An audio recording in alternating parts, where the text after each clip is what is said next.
네, 안녕하십니까. 네, 유통관리사에서 이 과목 상권 분석을 맡은 유준수 강사입니다. 만나서 반갑습니다. 이 과목 상권 분석 잠깐 설명을 드리면은, 문항수능 총 20문제가 출제가 됩니다. 상권 분석의 내용을 보시면은 첫 번째가 유통상권 조사로 되어 있고요.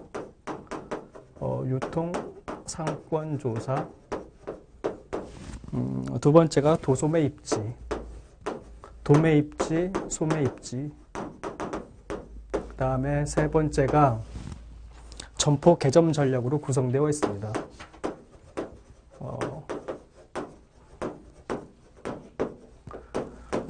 학생들이 상권 분석에서 어려워하는 거는 여기서는 이제 계산 문제가 출제가 됩니다. 그래서 계산 문제가 2에서 3문제가 출제가 됩니다. 그래서 이 부분을 반드시 좀 푸실 수 있어야 되고요.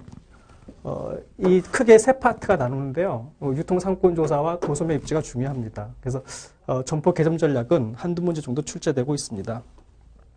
책을 보면서 말씀을 드리겠습니다. 제1절 상권의 기호를 보시고 상권의 의의와 유형이 나와 있습니다. 여기서는 이제 상권의 개념이 나와 있고요.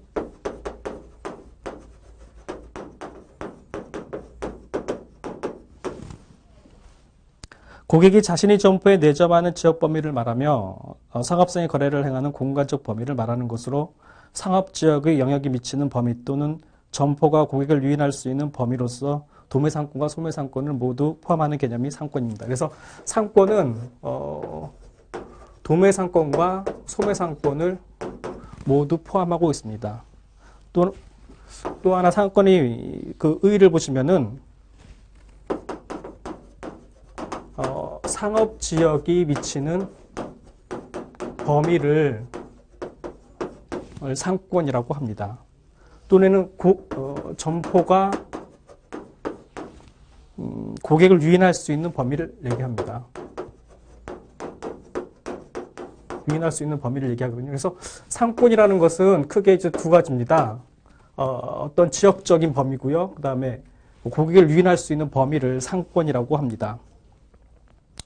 일반적으로 한 점포가 고객을 흡인하거나 흡인할 수 있는 지역으로 다수의 상업시설이 고객을 흡인하는 공간적 범위를 얘기합니다.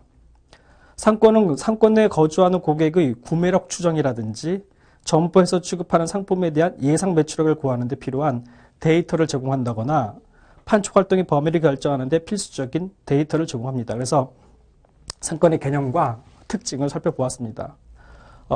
미국 마케팅 협회에서 구분하는 상권의 어떤 구분이 있습니다. 그래서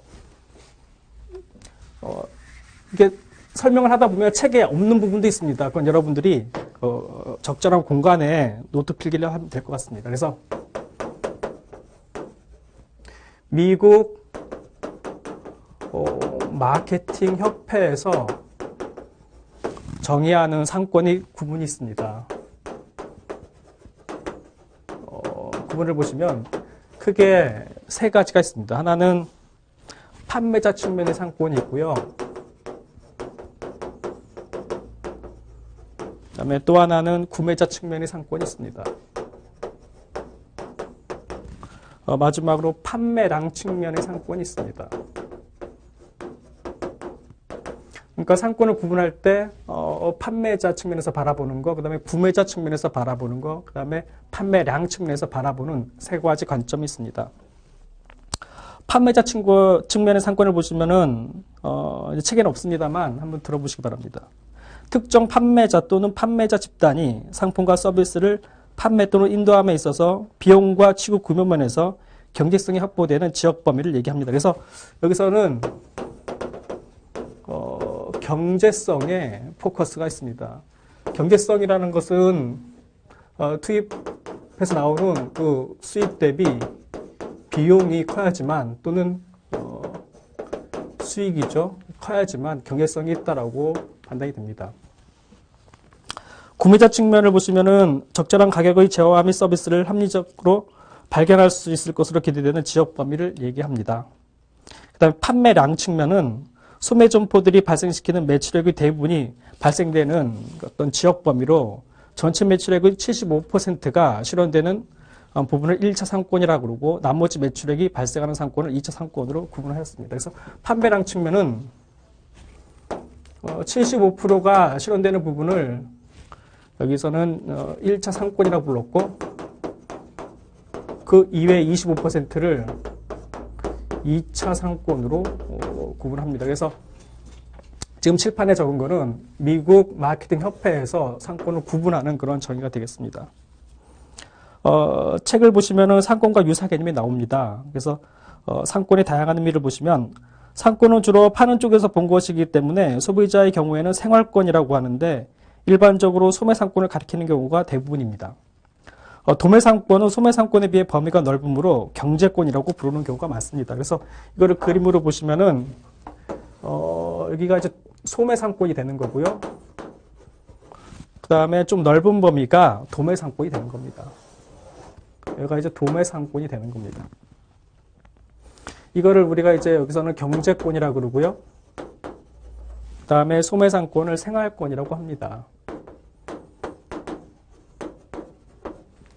이 도매상권의 어떤 측면에서 경제권이라고 부르는 경우가 많다고 지금 책에 되어 있는데요. 이 경제권은 판매자 측면에서 바라본 것과 똑같습니다. 그래서 여기 말하는 경제성, 경제권 다 같은 개념으로 이해하시면 될 것 같습니다.